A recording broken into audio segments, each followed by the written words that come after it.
महामहिम के अभिभाषण की सराहना करने के साथ साथ अभिभाषण के विपक्ष में कुछ बातें रखना चाहता हूं।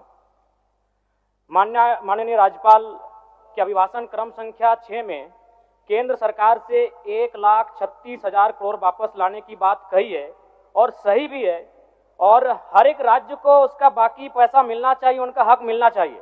लेकिन अध्यक्ष महोदय, मैं आपके माध्यम से सरकार से पूछना चाहता हूं कि राज्य के सभी बैंकों ने मिलकर 2019 से 2024 तक 5,55,018 करोड़ रुपए दूसरे राज्यों को भुगतान करने का कार्य किया है। बैंक में जो पैसा डिपॉजिट होता है वो दूसरे स्टेट को जाता है, और अगर अभी देखा जाए तो झारखंड का सीडी रेशियो मात्र 36% है, जबकि आप तुलनात्मक अध्ययन करें तो आंध्र प्रदेश का सीडी रेशियो 110 के आसपास होता है, तमिलनाडु का सीडी रेशियो 115 के आसपास होता है। और सबसे महत्वपूर्ण बात कि बैंकर समिति के अध्यक्ष माननीय मुख्यमंत्री होते हैं। अगर इस पैसे को हम लोग बचा के अपने राज्य में ले आते हैं तो लोन के माध्यम से यहाँ के युवा, यहाँ के महिलाओं को अगर निर्गत कराते हैं तो बहुत बड़ी समस्याओं का निदान होगा। इसलिए मैं चाहता हूं कि सत्ता का ध्यान इस ओर आकृष्ट हो। मैं आगे अध्यक्ष महोदय, राज्यपाल महोदय ने अपने अभिभाषण में शहीदों का जिक्र किया, शहीदों के विचारों को आत्मसात करने का जिक्र किया, लेकिन मैं कहना चाहता हूं कि शहीदों के उन्हें माला चढ़ाना, उनके विचारों को आत्मसात करने से कहीं ज्यादा जरूरी है शहीदों को सम्मान देना।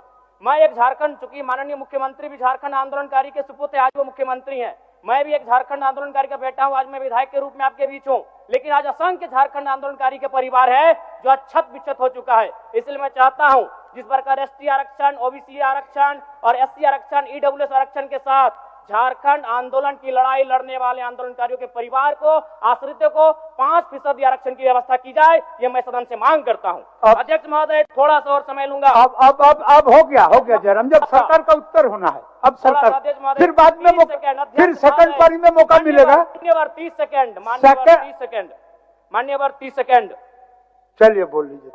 राज्यपाल महोदय के अभिभाषण में इको टूरिज्म डेवलपमेंट कॉर्पोरेशन निर्माण की बात कही है, जो कि सराहनीय है, और मैं चाहता हूं मेरे क्षेत्र में एक पारासनाथ में पुत्री गढ़ी आता है और तेलिया डैम आता है, उनका उस दिशा में भी डेवलपमेंट करने की दिशा में आगे बढ़ा जाए। और सबसे महत्वपूर्ण बात जो झारखंड के नाम में छुपा है, झाड़ और खंड, झाड़ यानी जंगल, खंड यानी जमीन भूभाग, ये एक बहुत बढ़िया संबोधन अभिभाषण रहा महोदय, जिसमें उन्होंने जीएम लैंड की जो रसीद 2017 में रोकी गई थी उसकी रसीद पुनः काटी जाएगी। लेकिन मैं साथ ही साथ यह भी चाहता हूं, क्योंकि झारखंड में जितने भी उद्योग स्थापित हैं, चाहे वो रांची का एचईसी हो, दिल्ली का हिंडाल्को हो, सरकार का उत्तर माननीय मुख्यमंत्री जी, यदि 20-25 वर्षों के बाद उन उद्योगों की जमीन खाली पड़ी है, माननीय मुख्यमंत्री जी को वापस कराई जाए, मैं आपसे ये मांग करता हूँ। धन्यवाद।